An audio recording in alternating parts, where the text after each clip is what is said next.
Imagine walking down a rainy London street in 1885. Your coat is heavy and soaked quickly. You wish you could stay dry without carrying a bulky umbrella. A clever inventor called Edward Harper created a solution. He built the steam-operated umbrella cape. It looks like a long coat with a hidden metal frame. When you pull a cord, steam powers the frame to expand.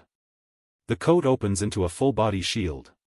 It covers your head, shoulders, and legs. Rain slides off the polished copper panels. You can close it with another pull, and the steam drains away. Why did people need this?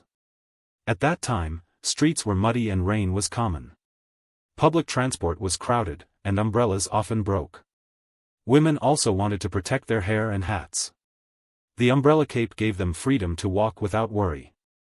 The design was praised at the 1886 Great Exhibition. Visitors said it changed everything. They could see the gears turning and hear the faint hiss of steam. How did it work? Inside the lining, a small boiler heated water with coal. The boiler fed two tiny pistons. Those pistons pushed metal ribs outward. As the ribs spread, a silk fabric stretched over them, forming a waterproof shell. The whole thing weighed about 8 kilograms, as heavy as a full sack of potatoes. A brass handle let the wearer lock the frame in place. Some models had a built-in lantern that lit dimly at night. The umbrella cape lasted only a few years.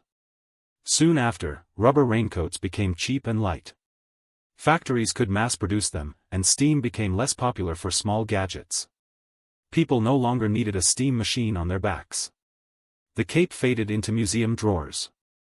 Today we remember it as a bold mix of fashion and engineering. Seeing this garment now makes us think about how technology solves daily problems. It also shows how quickly we move on when a better solution appears.